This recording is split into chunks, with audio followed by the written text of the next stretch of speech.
अस्सलामुअलैकुम, welcome to हमारा पाकिस्तान। मैं सना कहवान। प्रोग्राम में आज मेरा साथ देंगे फ़ारूक हमीद खान साहब, सुहेल भट्टी साहब, फैसल शकील साहब और माहिर कानून बैरिस्टर वक्कास अब्रीज़ खान साहब।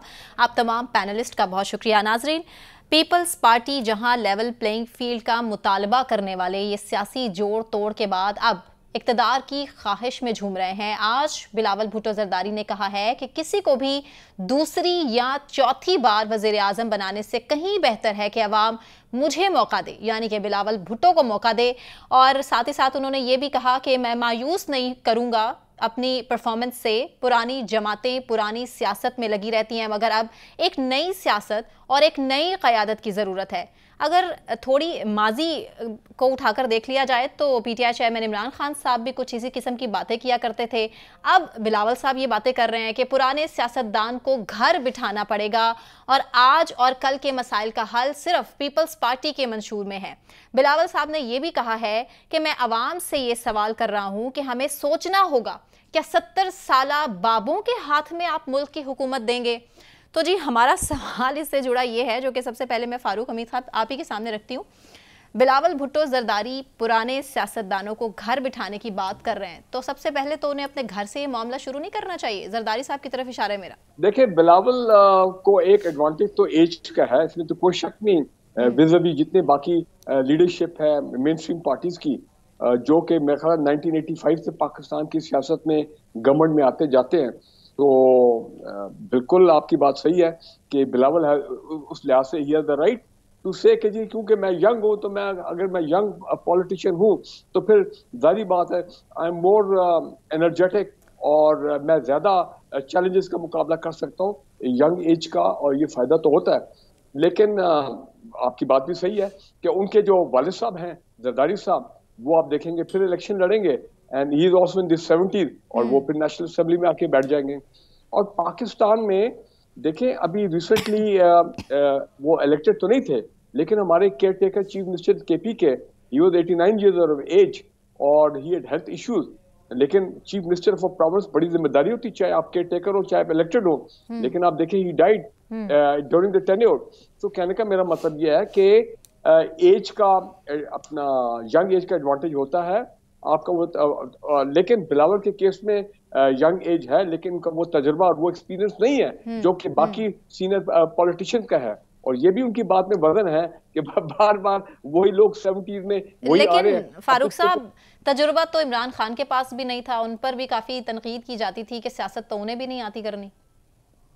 नहीं, वो आपकी बात सही है, लेकिन वो भी तकरीबन 12-14 साल से, बल्कि शायद उससे भी ज्यादा वो पार्लियामेंट के मेंबर रहे हैं from that point of view. और फिर उनकी अपनी जो पार्टी है वो 2 मरतबा केपी में उनकी गवर्नमेंट थी, उनकी पार्टी की गवर्नमेंट। तो उस लिहाज से आप कह सकते हैं कि उनको थोड़ा बहुत गवर्नेंस का तजुर्बा था। देखिए, बिलावल साहब जो है ना, उन्होंने जो एज अ फॉरेन मिनिस्टर उनका जो हमने देखा है इन द लास्ट 16 months, वो एक ही उसमें चीज इमर्ज हुई थी कि he was very fond of travelling abroad. और ऐसा लग रहा था कि जो लोगों ने बड़े बड़े कॉन्स्पिरेसी है फारूक साहब कि नून लीग की स्ट्रेटजी थी बेसिकली बिलावल को ये गैर मुल्की दौरों में बिजी रखना और पाकिस्तान पर ध्यान न देने देना, ताकि आने वाले टाइम में हमारे लिए चैलेंज ना हो। उनकी इंटर्नशिप हो रही थी वगैरह। लेकिन एक बात सही है, मैं ये समझता हूँ कि एक ना इलेक्शन के थ्रू वक्त आएगा, एक वक्त आएगा जबकि जो आपके सीनियर की आदत है for different reason, health issues हो जाते हैं, एजिंग के इश्यूज हो जाते हैं और बड़े इश्यूज हो जाते हैं, कि वो ऑटोमेटिकली फिर दे हैव टू रिटायर। या तो अवाम उनको इलेक्ट ना करे, देखे कि जनाब दे हैव लॉस्ट देयर वो जो पंच एंड वो जो स्ट्रेंथ है to govern the country, to lead the country, क्योंकि बड़े चैलेंजेस होते हैं whether you are a chief minister और you are a prime minister. ठीक है ना जी? तो ठीक है, नवाज शरीफ साहब गुड लक, अगर वो 4th time prime minister elect हो जाते हैं and he is also in the mid 70s को की तरह वो जा रहे हैं, तो बस ठीक है। लेकिन मैं ये समझता हूँ कि अगर आप वेस्ट को देखें तो वहां पे आप प्रेसिडेंट बाइडेन को देख रहे हैं, लेट 70s में है और वो फिर भी अगले साल इलेक्शन लड़ने की तैयारी कर रहे हैं। उनका रोनाल्ड रीगन था president, he was 85+ when he became the president. ठीक है ना जी? तो ये होता है। लेकिन एक बात, generally speaking, a young dynamic leadership in the 50s and the 60s is always welcome. लेकिन ये अवाम पर है कि अवाम फिर वो कब वो ऐसे लोग इलेक्ट करते हैं। ठीक है सोहेल साहब, नए पाकिस्तान के नारे के बाद अब हम सुन रहे हैं नई सियासत कि पुरानी सियासत से जान किस तरह छुड़ानी है। ना सिर्फ ये बिलावल साहब बल्कि मौलाना फजल रहमान का भी इसी से मिलता जुलता बयान सामने आया है। वो कह रहे हैं कि 75 साल हमने पुरानी लकीरों की पैरवी की है, अब हम थक चुके हैं। मतलब बिलावल साहब तो चले ये कहते समझ में आते हैं, लेकिन मौलाना साहब ये किसकी तरफ इशारा कर रहे हैं? इनको तो फिर खुद छोड़ देनी चाहिए ना सियासत। देखिए, बिलावल भुट्टो का जो स्टेटमेंट है वो तो बहुत क्लैरिटी के साथ है कि नौजवान क़यादत को मौका मिलना चाहिए, वो आगे बढ़ें, और जो उनका दिल ललचा रहा है कि वज़ीर-ए-आज़म का जो कलमदान है, शेरवानी है, जो मनसब है, उन्हें संभालने का एक मौका मिलना चाहिए। जबकि जो मौलाना फजल रहमान ने बात की वो थोड़ा डिफरेंट कॉन्टेक्स्ट के अंदर है। अच्छा। तो मुख्तलिफ जी एग्जैक्टली तो मौलाना फजल रहमान साहब का थोड़ा डिफरेंट कॉन्टेक्स्ट के अंदर, लेकिन सवाल ये है कि बिलावल भुट्टो ने जो स्टेटमेंट दी वो किस स्ट्रेटजी के साथ ये बात कर रहे हैं। बुनियादी तौर के ऊपर पाकिस्तान पीपल्स पार्टी गुज़श्ता कुछ अरसे से वो मुसलसल उन्होंने पहले डिजिटल मीडिया के ऊपर अपनी एक स्पेस क्रिएट किया और उसके बाद उन्होंने यूथ को टारगेट करने की भी कोशिश की है। वो ये समझते हैं कि बिलखसूस पाकिस्तान तहरीक इंसाफ ने जिस तरीके से यूथ को एम्पावर किया है और यूथ को अट्रैक्ट किया है, तो ये समझते हैं कि यूथ को अट्रैक्ट किए बगैर आने वाले दिनों में हुकूमतें बनाना और ज़्यादा वोट हासिल करना थोड़ा सा एक बड़ा चैलेंज होगा। उस एंगल से वो थोड़ी एक ट्राई कर रहे हैं। लेकिन सवाल ये है कि अगर बिलावल साहब इतना यकीन रखते हैं कि नौजवान क़यादत को आगे आने का मौका मिलना चाहिए, और ठीक है कि वो जो तजर्बाकार लोग बैठे हुए हैं उनको साइड लाइन पे करना चाहिए, उनकी पहली बात तो ये अपने घर से आगाज़ करना चाहिए और साथ ही अनाउंसमेंट कर देते कि गुज़श्ता रोज़ मेरी अपने वालिद मोहतरम से बातचीत हुई है और उन्होंने सियासत से अमली सियासत से, मतलब प्रैक्टिकली तो पार्टी की सियासत करते रहे, लेकिन वो ईवानों में नहीं आके बैठेंगे। वो कभी दिल के उनके जरदारी साहब के दिल के अंदर जो ख्वाहिश है एक मरतबा फिर सदर मुमलिकत बनने की, वो ख्वाहिश अब खत्म हो चुकी है। वो कभी कोई ओहदा नहीं संभालेंगे, वो ईवानों में आकर नहीं बैठेंगे। ये अनाउंसमेंट कर देते और उसके साथ साथ ये बताते कि सिंध के अंदर गुज़श्ता 10 सालों के अंदर पीपल्स पार्टी की गवर्नमेंट थी जिस वक्त बिलावल बहुत एक्टिव थे और सारे मामलात बिलावल भुट्टो के इशारों पर चलते थे। सिंध के अंदर अरबों रुपए लगाकर आपने कल्चरल फेस्टिवल करना है, बिलावल के इशारे पे वो हो जाया करता था। बिलावल भुट्टो के इशारों के ऊपर तमाम मीटिंग एग्जीक्यूट होती थी। चीफ मिनिस्टर की मजाल नहीं थी कि उनके कहे को टाले। तो फिर बिलावल भुट्टो लियारी के अंदर जो वादा करके आते थे कि हम समंदर का पानी जो है ना काबिल इस्तेमाल बनाकर आपको सप्लाई करेंगे, 10 सालों में कुछ कर गुजरते। जब सिंध के अंदर जरूरी तो नहीं है कि आप इस्लामाबाद में बैठे हो, वजीर आजम हो, तो फिर आप सिंध के या कराची के मसाइल हल कर सकते हैं। तो कराची के अंदर अगर वो पिछले 10 सालों के अंदर जो खुद बैरून मुल्क तलीम हासिल करके आए थे, इंटरनेशनल विजन उनके पास था, सारी उनको सेंस थी, तो कराची के अंदर कुछ कर गुजरते, सफाई के लिहाज से कर गुजरते, अमन ओमान की सूरत हाल के हवाले से कुछ। लेकिन हमने सिर्फ यही देखा कि बिलावल ने, ना सिर्फ बिलावल ने बल्कि जरदारी साहब ने विफाक की तरफ देखा और विफाक पर ही ब्लेम गेम जो है वो करते रहे कि जी विफाक हमें फंड्स नहीं दे रहा, इसीलिए जी सिंध में जो है कारकर्दगी इतनी पुअर रही है। वकास साहब, मैं आप ही से पूछ लेती हूँ, पीपल्स पार्टी अब क्या सिर्फ जलसों के जरिए मईशत बेहतर करेगी? कल भी हमने अपने प्रोग्राम में एक मुकम्मल सेगमेंट सिंध की सूरत हाल पर, पीपल्स पार्टी की कारकर्दगी पर रखा था, तो नज़र तो हमें सिर्फ यही आ रहा है कि सिर्फ वादे हैं, दावे हैं और सिर्फ मईशत को ठीक करने की बातें जलसों की हद तक महदूद रह जाएंगी। प्रैक्टिकली इससे बातें कुछ डिफरेंट है। कि पंजाब के अंदर या केपीके के अंदर ऊंट के मुंह में जीरे के बराबर भी वो सीटें नहीं जीत पाएंगे अगर फ्रीली फेयरली जस्टली इम्पार्शली इंतखाबात का इनकाद होता है। लिहाजा अगर पाकिस्तान के पोलिटिकल सलामी को उठाकर देखकर पोलिटिकल जमातों की रैंकिंग की जाए तो शायद तीसरे या चौथे नंबर पे आपको पीपल्स पार्टी नजर आएगी। पंजाब के अंदर अगर बात करें, केपीके के अंदर बात करें, हाँ सिंध के लोग उसी लकीर को पीट रहे हैं, लेकिन मैं ये समझता हूँ कि अगर एक लकीर को एक शख्स उस पर खड़ा उसको पीट रहा है और लकीर जो है वो नाकामी की तरफ लेके जाती है और फिर भी हम उसी लकीर को पीटते रहते हैं और फिर भी उन्हीं लोगों को वोट देना चाहते हैं। और जब भी कोई शख्स जो है नए मंशूर नए दस्तूर के साथ आता है जिसे हम मौका नहीं देते, वो तो अपनी पॉलिसीज पे बात करे, वो तो एक रोड मैप लेके आए, प्लान लेके आए, लेकिन जब एक शख्स को मौका दे दिया जाता है फिर वो अपनी परफॉर्मेंस की बात करे, अपनी कारकर्दगी की बात करे और कारकर्दगी की बिना पे वोट ले। मैं ये समझता हूँ कि जो इनको गुज़िश्ता 15 सालों से 2008 से लेकर 2023 तक ऑनवर्ड एक भरपूर लेवल प्लेइंग फील्ड तो दिया गया, सिंध इनको इनके हाथों में दे दिया गया, उसके बावजूद अगर आप इनकी कारकर्दगी देखें, इनकी परफॉर्मेंस देखें, जो बिल्कुल आपने दुरुस्त बात की कि नारे, दावे, वादे, तकरीरें, जलसे, जुलूस, ये तो आप जो हमारी पॉलिटिकल कल्चर को उठा के देखेंगे पूरे सब कॉन्टिनेंट की, तो हमारे सामने है कि जलसे जुलूस किस तरह अरेंज किए जाते हैं, किस तरह कारकुनान को जो है आप बिरयानी के डिब्बों या खानों की लालच के अंदर भी टेम्प्ट कर देते हैं, इंड्यूस कर देते हैं। लेकिन अगर आप दी ना हकीकत को मद्देनजर रखें तो पाकिस्तान के पॉलिटिकल सिनारियो में, पंजाब में, KPK में और सिंध में भी आने वाले वक्त में मेरे ख्याल में अवाम इतनी बाशऊर हो चुकी है कि पीपल पार्टी का जो मंशूर है, दस्तूर है, एजेंडा से यकजुगमत से कलम मुस्तरद करेगी या की टोकरी की नजर करेगी। कुत्ता मारा जिहाद का दरियात नहीं कर सके, वहां पे जो बुनियादी मसाइल थे इन्होंने बड़े जबरदस्त तरीके से, कल फैसल शकील साहब ने तमाम पे ज़्यापाशी कर दी, हेल्थ सेक्टर की, एजुकेशन सेक्टर की, और एट दी सेम टाइम बुनियादी सहूलियात जिसका मंशूर दस्तूर एजेंडा इनके फोर फादर जो आर्टिकल 38 आइन के अंदर भी इंसर्ट किया गया, रोटी कपड़ा मकान, कहाँ गया रोटी, कहाँ गया मकान, कहाँ गया कपड़ा। मेरे ख्याल में वहां पे नंगपन मौजूद है, वहां पे कटी फटी एक जो रियासत का एक टुकड़ा मौजूद है, बट बेशक। अनफॉर्चुनेटली वहां पे कोई परफॉर्मेंस इस तरह की नहीं है कि जिसकी बुनियाद पर इनको वोट्स दिए जाएं। फैसल शकील साहब, मैं आपके पास सैलाब से मुतासरा इलाकों का सवाल लेकर आती हूँ। मुझे सिर्फ ये बता दीजिए, वहाँ रोटी कपड़ा मकान पहुंचा? मेरे ख्याल से पहले सैलाब से मुतासरा इलाकों की सूरत हाल तो ठीक नहीं होगी, आने वाले टाइम में फिर सैलाब आ जाएगा, उसे निमटना कैसे है, इसी की स्ट्रैटेजी बता दें बिलावल साहब, बड़ी बड़ी बातें ना करें। जी मैं आपको बताऊं, ये सैलाब तो इन लोगों के लिए एक मतलब खुशबख्ती होता है, करप्शन का एक जो है वो नया आसरा होता है, क्योंकि फंड आ रहे होते हैं। जो सैलाब मुतासरीन का सामान था वो जो है बेचा जा रहा था, वो जो है DCs और उनके जो नीचे के अमला होता है वो जो है मार्केटों में फरोख्त कर रहा था। यही खबरें चली हैं, फुटेजेस भी सामने आई हैं।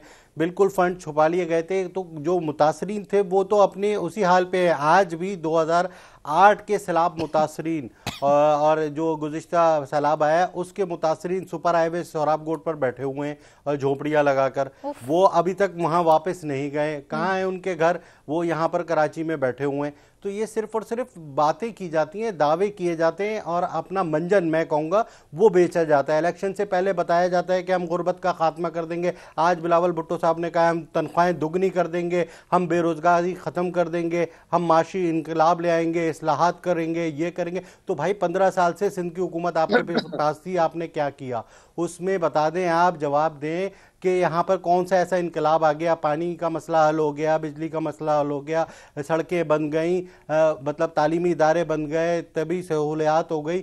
हाँ बस आप ये कहते हैं कि बेनज़ीर कार्ड हमने दिया, वो भी करप्शन की नज़र हुआ। उसमें भी लिस्टें निकल आई कि जो बेनज़ीर कार्ड बनाने वाले हैं और पीपल्स पार्टी के कुछ लोग हैं, उनकी जो अहलियाँ हैं, उनके जो ख़ानदान वाले हैं, उनके नाम हैं। तो सब जगह जो है वो करप्शन ही करप्शन है। आप KDA, KMC, वाटर बोर्ड और जितने भी इदारे देख लें, SBCA, ये सब ठेके पे दे दिए गए। तो ये जब ठेके पे दे दिए गए हैं और माफियाज को दे दिए गए हैं, वो जो है वो मंथली जमा करते हैं और जमा करके वो माहवार पहुंचाते हैं। तो इस तरह से जो है किस तरह से इनकलाब आएगा। अब लोग जो है वो बेवकूफ़ नहीं है, बिल्कुल सही कहा कि अब जो है वो सोशल मीडिया का दौर है और लोगों को सब दिख रहा है। अब ये जो है वो अपना इंतखाबी जो है कहूँगा मैं कि वो शुरू कर दिए मुहिम और इस तरह के नारे लगा रहे हैं और ये कह रहे हैं कि हमें वोट दो। मैंने लास्ट प्रोग्राम में आपको बताया था कि बिलावल साहब ये कह रहे हैं, अपनी पेशकश कर रहे हैं, उन लोगों को दिखाना चाह रहे हैं कि भाई मुझे आजमा लो। आपने 4 दफ़ा उन्हें आजमा लिया, वो 70 साल के बुजुर्ग हैं, वो ये हैं, उनकी कोई कारकर्दगी नहीं थी। थर से जो बिजली है वो मैंने बनाई और मैंने जो है बाहर जाके मुख्तलिफ ममालिक में पाकिस्तान की जो है वो नुमाइंदगी की और पाकिस्तान का इमेज बेहतर किया। मेरी तरफ देख लो। लेकिन आवाम को देखना है, आवाम को फैसला करना है। अगर जो है मुनसिफाना और आज़ादाना इलेक्शन हुए तो उसमें आवाम दिखाएगी कि पीपल्स पार्टी को क्या मिलता है। फैसल साहब, अगर कह के आपने खुद ही कंफ्यूजन को क्लियर कर दिया है, फारूक साहब मुझे सिर्फ ये बता दीजिए कि ये मैं आप ही की तरफ आ रही हूँ फारूक साहब, लेकिन मेरा सवाल सिर्फ आपसे ये है कि अवाम, हम किस अवाम की बात कर रहे हैं जो वोट आज अगर दिन में वोट किसी और को डालकर आते हैं तो शाम में नतीजा उनका कुछ और होता है? ये वो अवाम की बात कर रहे हैं? ऐसे बाशऊर अवाम का क्या करना जिनको ना बोलने की, ना उनको उनका हक देने की कोई इजाजत ही नहीं है? मुझे सिर्फ ये बता दीजिए कि आपको नहीं लगता, वैसे तो हमारे मुल्क में खैर माशाल्लाह बहुत से इदारे हैं जो ठीक से काम नहीं कर रहे, लेकिन एक ऐसा भी इदारा होना चाहिए जो ये इलेक्शन से पहले सियासी जमातें मंशूर सामने लेके आती हैं और बड़े बड़े लंबे दावे करती हैं, इलेक्शन हो जाने के बाद ये मंशूर उनके सामने रखे और उनसे पूछें कि बात तो आप बड़ी बड़ी कर रहे थे जलसे में, दावे तो आपके बहुत थे, लेकिन आपने किया क्या? आपकी परफॉर्मेंस कहाँ थी? चेक एंड बैलेंस क्या है? देखिए एक्चुअली एहतसाब दो किस्म का होना चाहिए पाकिस्तान में। होना एक चाहिए वो जो जी वो तो एहतसाब नैब वाला FIA वो तो मैं समझता हूँ वो पाकिस्तान में वो फेल हो गया। Accountability of the institution by the institution. लेकिन दूसरा जो एहतसाब अवाम का है, अवाम का हर 5 साल के बाद इलेक्शन में एक्चुअली उसको हमें इंश्योर करना चाहिए। और वो एक ही तरीके से हो सकता है कि you have free and fair election, और ये बेसिकली काम इलेक्शन कमीशन ऑफ पाकिस्तान का है। ठीक है ना जी, कि वो इसको इंश्योर करें। अगर वो इसको इंश्योर नहीं करेंगे और फिर बीच में घपलेबाजी और ये जिस तरह माजी में होते रहेंगे, तो फिर आपके पास उस तरह की एक जेन्युइन जिसको कहते हैं सिंसियर और सही क़यादत जो है वो नहीं होगी। मैं यहाँ पे एक बात कहना चाहता हूँ, सिंध में 15 साल बिल्कुल पीपल्स पार्टी का थ्रू आउट रूल रहा है, और बिल्कुल इसमें कोई शक नहीं है कि सिंध जो है इंटीरियर में पीपल्स पार्टी डोमिनेट करती है, और अभी अर्बन में भी उनकी बेहतरी आ गई है उनके वोटिंग से, उनके फॉलोइंग में। लेकिन केयर टेकर चीफ मिनिस्टर साहब ने 3 दिन पहले जस्टिस साहब ने क्या कहा है, उन्होंने कहा कि जनाब जो एजुकेशन सेक्टर है वो कोलैप्स कर गया, और वो सारा बता रहे थे, उनका लाइव मीडिया बता रहा था।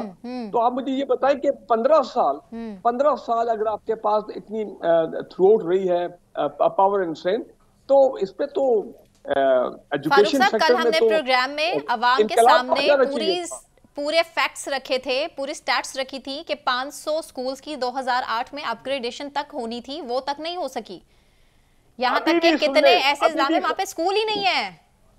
और ये तो आपकी बात मैं मानता हूँ, ये तो सही हो गया, लेकिन अभी भी खबरें आती है कि सिंध में गालिबन अभी भी कुछ सरकारी गाड़ियां, स्टाफ कार जिसको बोलते हैं, गवर्नमेंट की गाड़ियां, वो ट्रेसेबल नहीं है, वो गुम हो गई है। ये पहले भी खबर में अद्वियात ही नहीं है, डॉक्टर्स तो दूर की बात। उसके बाद यहाँ पे BISP की बात हुई, बेनजीर इनकम सपोर्ट प्रोग्राम में। अब वो केस दोबारा खुल गया, जब से ये कानून का जो चेंज आया है, दोबारा खुल गया नैब का केस, जिसमें पता नहीं कितने घपले हुए थे उस 2008 और 2015 के दरमियान। तो कहने का मतलब ये है कि भाई इस्लामाबाद बड़ा अट्रैक्टिव लगता है सबको, मैं भी प्राइम मिनिस्टर बनना चाहता हूँ, आप भी, हम सब बनना चाहते हैं, लेकिन उसके साथ बड़ी जिम्मेदारी है, उसमें आपने बड़ी ईमानदारी, बड़ी मेहनत के साथ, सिंसियरिटी के साथ आपने काम करना है। You have to deliver to the people of Pakistan.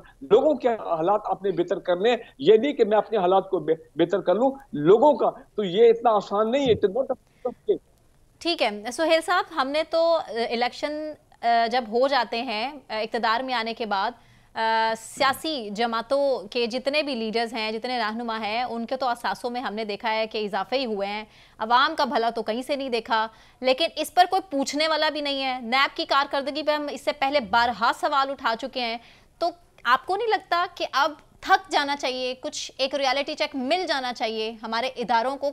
अब कोशिश तो बहुत की जा रही है, लेकिन क्या वो कोशिश आपको लगता है कि फायदेमंद भी साबित हो रही है?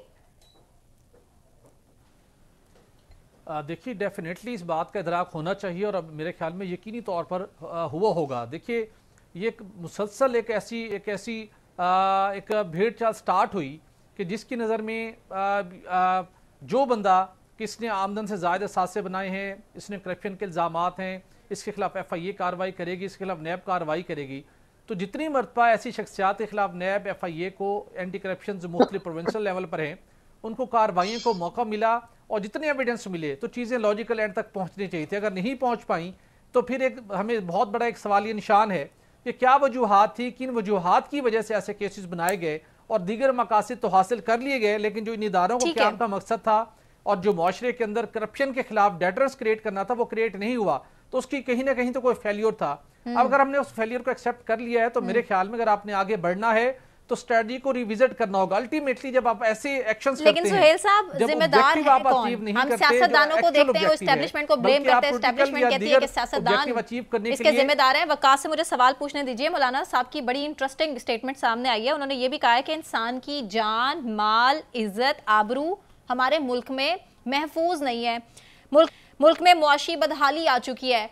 मतलब क्या वकास, ये आपको नहीं पता या ये मुझे नहीं पता, ये मौलाना साहब किसको बताने की ये कोशिश कर रहे हैं कि हम इन मसाइल से दो चार हैं?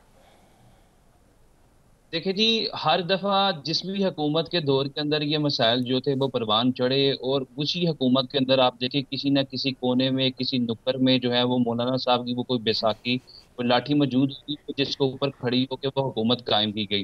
हाँ। अगर आज ये खुद जो है वो अपनी आंखें बंद करके और अवाम को काट का उर्दू समझते हैं या अवाम को सबज बाग दिखाने के लिए कोई एक नया रास्ता तलाश कर रहे हैं, तो is living in the pool pant आज बस से कि इस तरह चीजें चलेगी। बारहा आप इन चीजों की तरफ आएंगे, कभी आप पीपल्स पार्टी के इत्तेहादी बनते हैं, कभी आप नून लीग के इत्तेहादी बनते हैं, कभी पीडीएम को आप सुपरवाइज करते हैं, उसके सरबराह बनते हैं, इससे ज्यादा मिल कुछ नहीं सकता ना उनको। मनने के अलावा आपको कुछ हासिल नहीं होता। अब आपके पास कौन सी ऐसी नई स्पिरिट आ गई, कौन सी ऐसी नई पॉलिसी आ गई, कौन सी ऐसा अलादीन का चिराग आ गया कि जिसके बाद आप जो है इस मुल्क का निज़ाम सुधारने जा रहे हैं, कौन सी ऐसी आपने कफर। तो मैं ये समझता हूँ कि सारी की सारे नारे हैं, बातें हैं, दावे हैं। और जिस तरह फैसल साहब ने बात की कि सोशल मीडिया का दौर है और आज के इस दौर के अंदर जिस भी सियासतदान ने जिस भी अपने वक्त के अंदर कोई लूज बॉल खेली वो सोशल मीडिया की नजर हुई और लोगों ने उसको रिकॉर्ड का हिस्सा बनाया, वो चीजें वायरल हुई।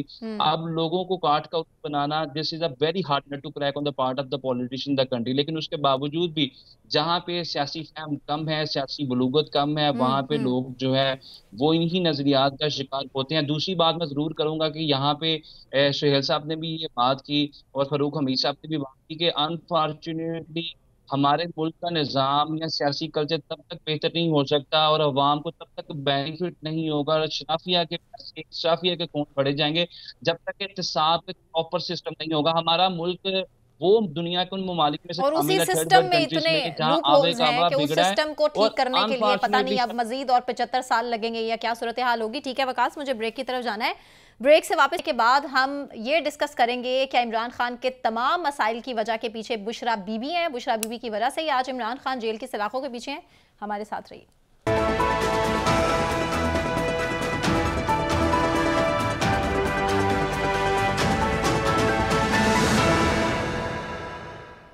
वेलकम बैक नाजरीन। बात बुशरा बीबी के हवाले से, जिन्होंने आज अडियाला जेल में चेयरमैन पीटीआई से तन्हाई में मुलाकात की है और उसके बाद इस्लामाबाद हाई कोर्ट में बुशरा बीबी के वकील ने बताया कि मुझे ये हिदायत हैं कि हमारे केस ये बेंच ना सुने, इस कोर्ट से अब हमारी उम्मीद बाकी नहीं रही, हमारे सारे केसेस एक ही बेंच में लग रहे हैं। ऐसा कहना है वकला का पीटीआई चेयरमैन के इमरान खान की। और उन्होंने ये भी कहा कि एक तरह के फैसले आ रहे हैं, इसलिए इस्तदा है, रिक्वेस्ट है कि हमारे जितने मुकदमात इस बेंच में हैं उन्हें किसी और को मुंतकिल कर दिया जाए।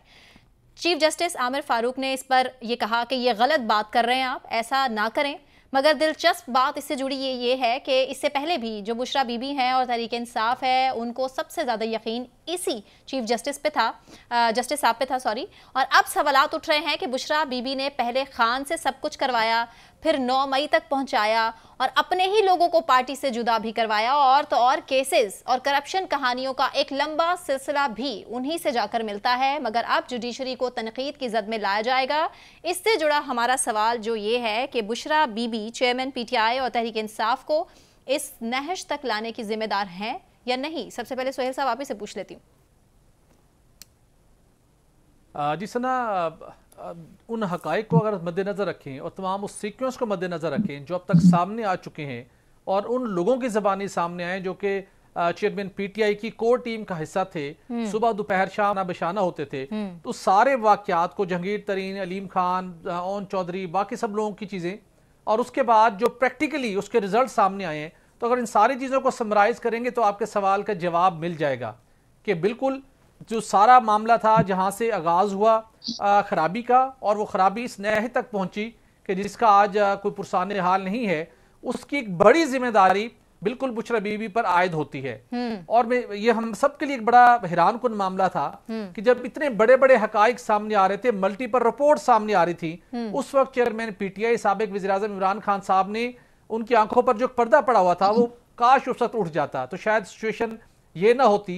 मामला ये है, सबसे बड़ा जो पीटीआई को सेटबैक होना शुरू हुआ डे फर्स्ट से, आप पंजाब का एक ऐसा महाज है जहां पर अगर आप परफॉर्म नहीं कर सकते तो आइंदा की हुकूमत और उस वक्त अपनी हुकूमत का बेहतर कैसे आप कर पाएंगे। वहां पे आपने वसीम अकरम प्लस को किसने बिठवाया, किसके जरिए से बिठाया गया, जो पूरा प्रोसीजर था जिम्मेदारी बुशरा बीबी के गिर्द होती है। उसके बाद जितने लोगों के सारे जो सबसे बड़े केसेस बने, तोशा खाना का मामला हो, 190 मिलियन पाउंड का मामला हो, उसके जब ताने बाने मिलाते हैं तो सारे जाके बुशरा बीबी से मिलते हैं। उनकी टीम्स आगे काम कर रही हैं। उसके बाद आगे फरा गोगी है, एहसन जमील गुज्जर है और बाकी एक उनकी टीम का नेटवर्क था जो वहां पे ऑपरेट कर रहा था, मरकज में भी पंजाब में। तो सारी कहानियां, सारे मामला सामने आ चुके हैं। तो मुझे तो ये लगता है कि जब एक दिन, जाहिर से बात है, वक्त के साथ सारी चीजों के हकीकतों से पर्दे उठते हैं, तो चेयरमैन पीटीआई के लिए सबसे बड़ा उस दिन वो शौक होगा जब उन तमाम हकीकतों को मान लेंगे कि जिसकी वजह से उनकी पार्टी और खुद उनको ऐसी सूरत हाल का सामना करना पड़ा, जिसकी वजह से करप्शन के केसेस, खुद जिस उम्र भर और अपने पॉलिटिकल कैरियर के अंदर वो करप्शन के खिलाफ जंग लड़ते रहे, और फिर करप्शन ने जहां से फरोग पाया, जहां से करप्शन प्रमोट होती रही, तेरी बुशरा बीबी, एग्जैक्टली, तो उनके ऊपर डेफिनेटली जिम्मेदारी आयद होती है। और जिस दिन इस पूरी हकीकत को मानेंगे तो मेरे ख्याल में उनका जिंदगी का सबसे बड़ा सदमा ये होगा कि वो खुद जिसका खतून का उन्होंने इंतखाब किया, जिसके वो लिहाज से, रूहानी और मजहबी लिहाज से बहुत ज्यादा उसके मुत्तकिद थे, आंखें बंद कर उसके ऊपर यकीन किया, एतमाद किया, उसकी पॉलिटिकल, उसकी प्राइस पे की, और सबसे ज्यादा जो नुकसान पहुंचाया तो उन्हीं की वजह से डायरेक्टली और इनडायरेक्टली उनको नुकसान पहुंचा। ठीक है वकास, मैं आप ही से पूछ लेती हूँ, बुशरा बीबी को 190 मिलियन पाउंड में, ठीक है वकास, मैं आप ही से पूछ लेती हूँ, बुशरा बीबी को 190 मिलियन पाउंड में गिरफ्तारी का खदशा है क्या? इस खतरे की वजह से वो तनकीद का निशाना बना रही हैं इस वक्त अदलिया को? देखिए बिल्कुल जी, she is the participator and facilitator in the commission of crime, और सेक्शन 109 के तहत बिल्कुल उनको धरा गया है इसके अंदर, और वो अक्यूज्ड हैं केस के अंदर 190 मिलियन पाउंड का। जिस तरह सुहेल साहब ने सारा कटा चटा खोल के सामने रख दिया, वसीम अकरम से लेकर फराग होगी और जितने भी किकबैक्स ली गई, करप्शन की दास्तान होगी की, जिस अरबों रुपए की करप्शन के एलिगेशंस हैं, एक्विजिशंस हैं, वो सारी की सारी ताने बाने देखे जाएं, उन चीज़ों का जो महवर था वो बिल्कुल तो हतूने अवर रही थी, और उन्हीं के साथ ये सारी चीज़ें, अगर उस वक्त ये चीज़ें कंट्रोल कर जाती तो जो हालात बेहतरी की तरफ आ जाते। लेकिन मैं ये समझता हूँ कि हाँ साहब का इससे ज़्यादा कसूर है, चूँकि उस वक्त ये सारी की सारी चीज़ें उनके सामने हो रही थी, वो बजाय इसके कि बुकमुन खामोश तमाशाई बने बैठते, वो बिल्कुल उसको रजिस्ट करते और इन तमाम चीज़ों को एक जुम्बश से कलम मुस्तकिल करते हुए, जो इनका एक नैरेटिव था, जो इनका एक था, जो जलसे के अंदर वादे दावे नारे थे, उसको प्रमोट करते और उसकी विजिलेंस के लिए काम करते। बट अनफॉर्चुनेटली उस वक्त ये सारी चीजें नहीं की गई,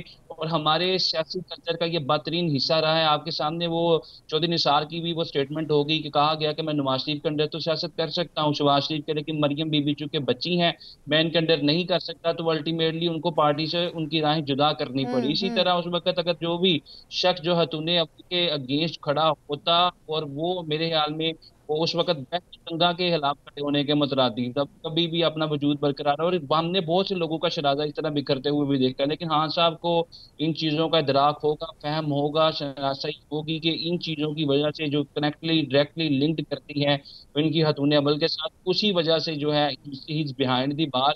अगर वो अपनी फहम और फरासत के मुताबिक चीज़ों को चलते, ना वो मैन अपना बुजदार रखते, ना ही वो फर्क जो इसकी बेनिफिट बनती, अल्टीमेटली हालात 190 मिलियन का जो पाउंड का केस है, मेरे ख्याल में जहां तक नैब के हम प्रीवियसली तमाम के तमाम जो प्रोसीडिंग्स देखे, और आपने देखा कि पापड़ वाला, कूदे वाला, कुर्सी वाला, फिर दूसरे जो बेनिफिशियरी थे लोगों को उनके बीच में रखा गया, नवाज शरीफ साहब के रिश्तेदारों को, शहबाज शरीफ साहब के रिश्तेदारों को, ये तो फ्रंट मैन ने किरदार अदा किया। लिहाजा बहुत जल्द आप देखेगी शायद ये गिरफ्तार भी हो जाए इस केस के अंदर।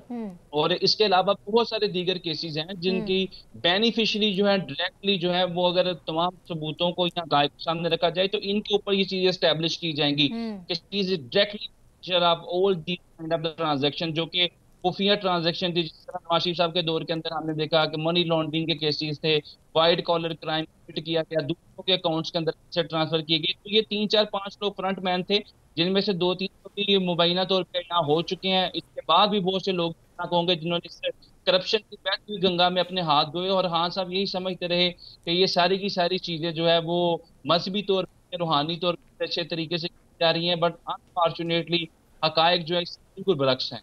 ठीक है फारूक हमीद साहब, हमने पाकिस्तान की भी तारीख भी उठाकर देखी और आज कल यही डिस्कस हो रहा है कि सबसे बड़ा सियासतदान वही होता है जिस पर करप्शन के जितने सबसे ज़्यादा केसेस होते हैं। अब ये बुशरा बीबी पर करप्शन केसेस एक के बाद एक कड़ियाँ भी मिलती जा रही हैं। इमरान खान के साथ डील करने के लिए बुशरा बीबी को प्रेशराइज किया जा रहा है, कहीं ना कहीं पॉसिबिलिटीज़ हैं। देखिए ये खबरें तो आ रही ना, हम सुनते रहते हैं मुख्तलिफ लोगों से मीडिया के ऊपर भी कि जनाब बुशरा बीबी जो है वो शायद इमरान खान को कायल करने की कोशिश कर रही है जेल में। कायल हो नहीं रहे। आपके लिए बेहतर है कि आप पाकिस्तान से अगर कुछ अरसे के लिए चले जाएं बाहर, तो शायद आपके लिए इसमें हालात में बेहतरी आ जाए। तो ये तो चीजें हम सुन रहे हैं, लेकिन मैं एक दो बातें करना चाहता हूँ। देखिए, पहला ये है कि ये इसमें कोई शक नहीं है कि फराह गोगी, बुज़दार और बुशरा के बीवी का ये जो नेक्सस था, ये सामने आया, डिटेल सारी सबको मालूम होगी। मैं देखता हूँ कि इसमें एक लालच का एलिमेंट था। देखें, जब आप आते हैं कॉरिडोर ऑफ पावर में और यू मेरी टॉप पॉलिटिशियन और आप पावर ऑफ कॉरिडोर में आते हैं और आप you become the first lady, तो आप सडनली यू फाइंड कि भाई यू वेरी पावरफुल और बड़ी बड़ी दुनिया आपको आके सलाम भी करती है, बड़ी बड़ी दुनिया आपको गिफ्ट भी पेश करती है। मैं नाम नहीं लेता, लेकिन ये जो सारा लालच का और ये गिफ्ट्स का और ये डायमंड्स और हीरे के सेट और ये तोशाखाने की मैं बात नहीं कर रहा, ये जो बाकी मामलात हैं जिनको गिफ्ट और ये चीज, देखिए इसमें हमारे वो जो एक टाइकून साहब है, उनका भी बड़ा रोल है, ठीक है ना जी, इन लोगों को खराब करने में। मैं ये कहता हूँ कि बिल्कुल चेयरमैन पीटीआई को चाहिए था, ही शुड हैव, अगर गड़बड़ को बताई गई थी कि जनाब ये इलीगल किस्म के और ये गलत प्रैक्टिसेस हो रहे हैं, he should have come down very hard, he did not do that।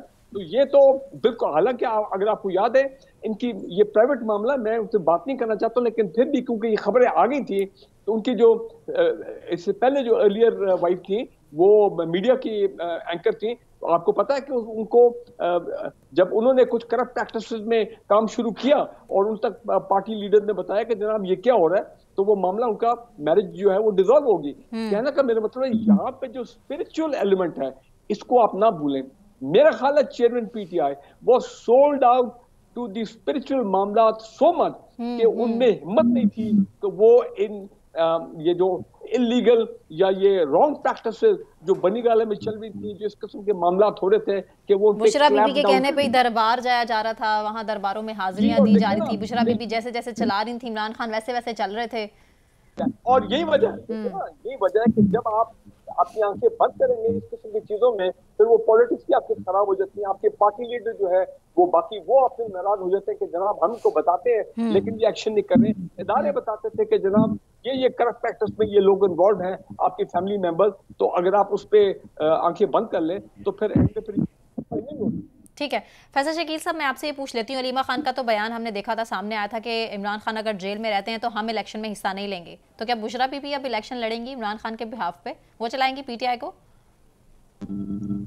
ये तो हालात ही बताएंगे, आने वाला वक्त बताएगा कि बुशरा बीबी चलाती है या कौन चलाता है, लेकिन ये भी हो सकता है कि वो इलेक्शन में हिस्सा ना लें, और ये तो आने वाला वक्त ही इसका फैसला करेगा। मैं आपको बताऊं कि बुशरा बीबी के ही कहने पे सब कुछ हो रहा था ना, पूरी हुकूमत पाकिस्तान चल रही थी, वजीर आजम पाकिस्तान चल रहे थे, जो वो कहती थी वही होता था, बिल्कुल ऐसे ही होता था। मेरा ये मानना नहीं है, बिल्कुल सबका मानना, तो वो तो ये हकीकत है, असल में जो हकीकत होगी उसको कोई भी उससे इनराफ नहीं करेगा, बिल्कुल उसे सब मानेंगे। तो ये तमाम जो इनकी नाकामयाबी है इमरान खान साहब के पर ये वक्त जो आया है, इसमें मरकजी किरदार जो है वो बुशरा बीबी का है, उनकी करप्शन का है, उनके साथियों का है, इसमें बुज़दार हो गए, एहसन सलीम गुजर हो गया, फराह गोगी हो गई, इनकी करप्शन। अच्छा आपको बताऊं कि इसके मुतालिक जो है मुख्तलिफ सवाल तो ये भी खड़ा हो रहा है कि किस सियासी जमात के ऊपर, सियासतदानों के ऊपर अगर क्या करप्शन के केसेस नहीं है तो क्या दोबारा से वो इलेक्शन लड़ने के लिए तैयार नहीं हो गए या मुल्क नहीं आए? उनके भी ऊपर भी तो करप्शन के केसेस है ना, तो वो तो जेल से बाहर हैं। बिल्कुल बिल्कुल, ऐसा हमारा कोई भी सियासतदान जो है वो उस पर ऐसा नहीं है, ये क्राइटेरिया बिल्कुल नहीं है और यहाँ होना चाहिए।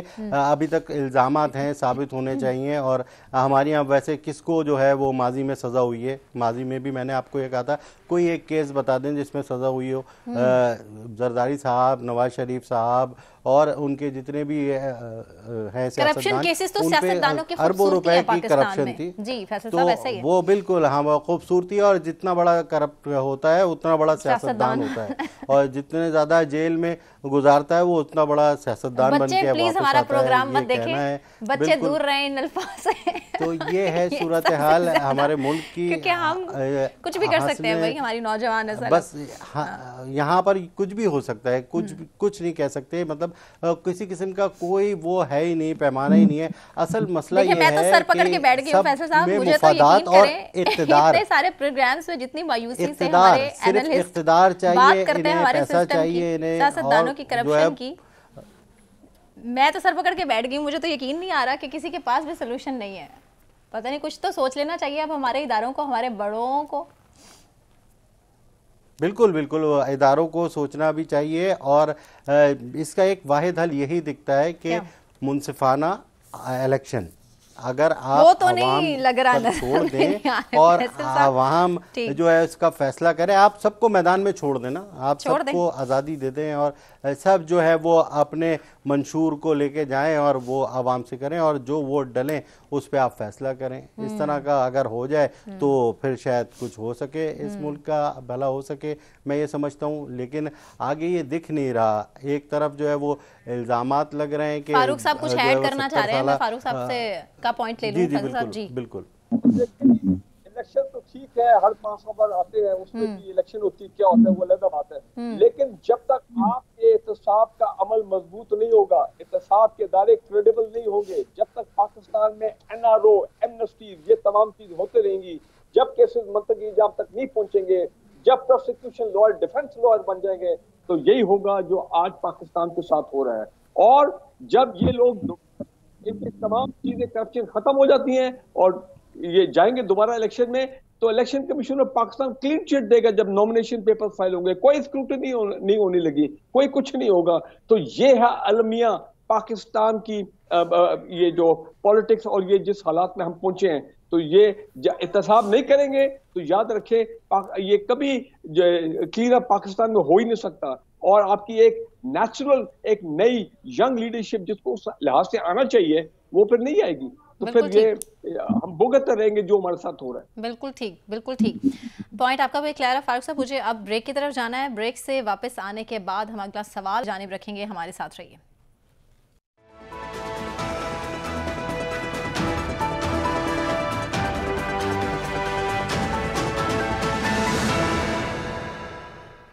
वेलकम बैक नाजरीन। बात नवाज शरीफ के हवाले से, जो पहले मुफाहमत की सियासत के अलंबरदार बने हुए थे और अब उनका माजी का असल चेहरा सामने आ रहा है। बेनज़ीर की तस्वीर फेंकने का सिलसिला ही ख़त्म नहीं हुआ था। ये बात अभी जहनों से बाहर नहीं आई थी कि अब PTI की जो खवातीन है उनको तनकीद का निशाना बना रहे हैं नवाज शरीफ साहब। पहले तरीके इंसाफ को भी निशाना बनाया जाता रहा, फिर PTI चेयरमैन पर काफ़ी तनकीद की, उनकी नाकामियाँ गिनवाई गई। अब बयानिए की एक अलग कहानी सामने आई है और वो ये है कि नवाज शरीफ ने एक बार फिर से खवातीन पर बयानबाजी शुरू कर दी है और उन्होंने कहा है कि हमारे जलसों में धमाल या नाच गाना नहीं होता, ये पाकिस्तान का कल्चर नहीं है। बेसिकली जो सवाल इससे जुड़ा हमारा ये है कि वकास साहब, आप ही से मैं सबसे पहले पूछ लेती हूँ कि इस तरह की स्टेटमेंट नवाज शरीफ साहब को ज़ेब देती है? देखिए, पाकिस्तान के पूरे पॉलिटिकल सिस्टम को उठाकर, कल्चर को उठाकर देखें, जितना गंद गलाजत की टोकरी हैं वो तमाम की तमाम जो लाद दी जाती है आवाज के ऊपर, वो तमाम अक्रॉस दी तमाम पॉलिटिकल पार्टीज को आप देख लें।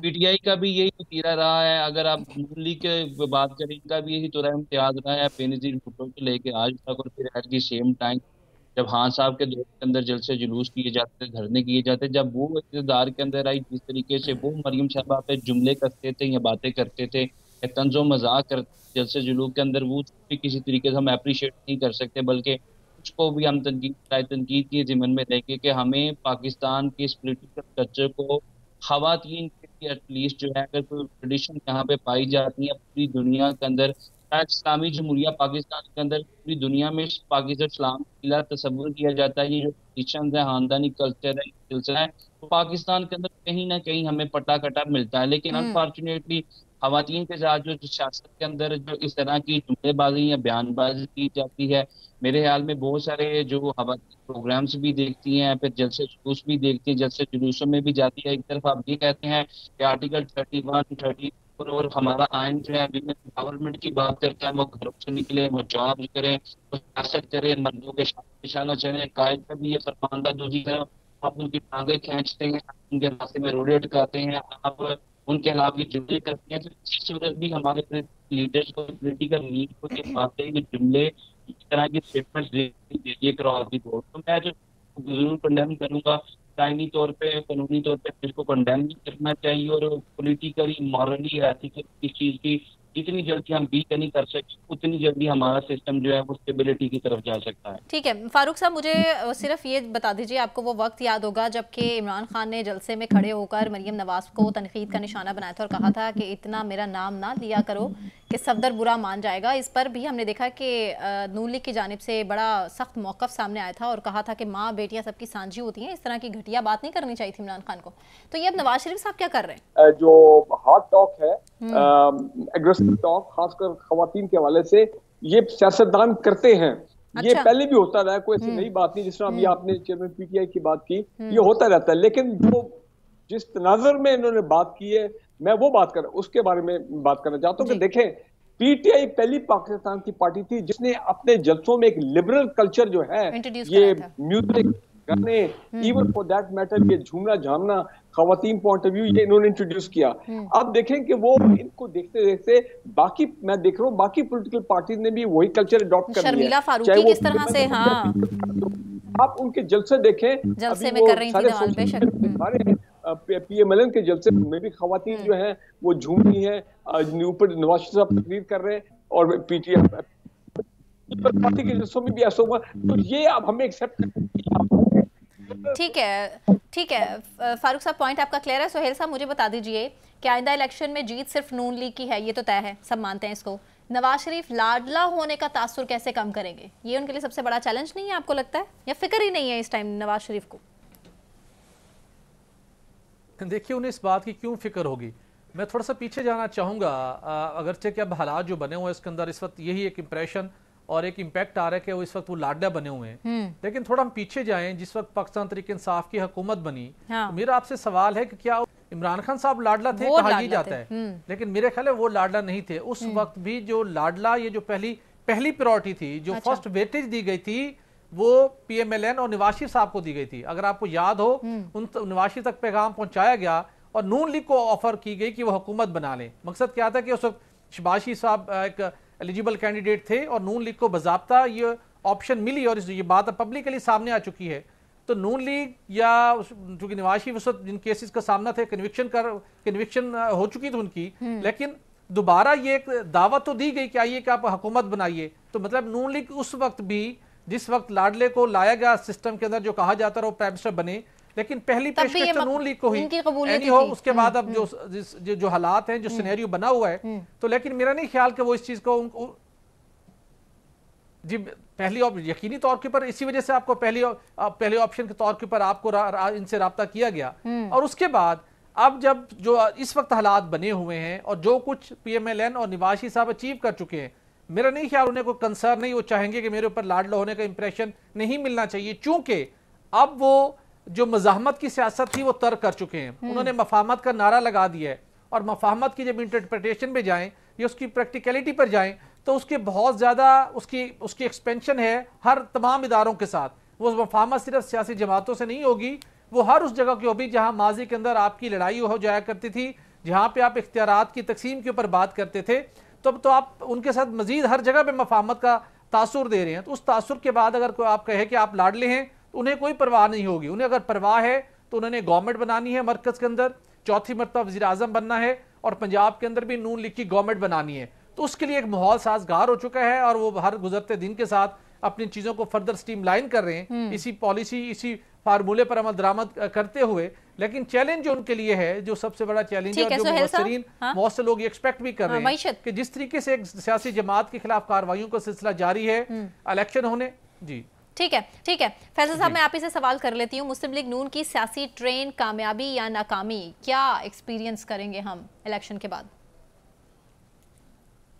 कामयाबी की तरफ तो जा रहे हैं, अभी देखते हैं कि रिजल्ट क्या आता है। अभी जो है वो कामयाब तो हो गए हैं, ये इलेक्शन में ये बनेंगे ही वजीर आजम चौथी बार। तजुर्बा क्या ठीक रहेगा बड़ों का, ये इस पर सवाल है। बिल्कुल, ये तजर्बा जो है वो आने वाला वक्त ही बताएगा कि ये करते क्या है। लेकिन आज जो है वो इन्होंने एक तकरीब से खिताब करते हुए वही जो सोहेल भट्टी साहब ने बताया कि मुफाहमत की सियासत, और ये अपने कारनामे जो है वो बता रहे थे कि मैंने जो है वो किस तरीके से मुल्क को संभाल के रखा है।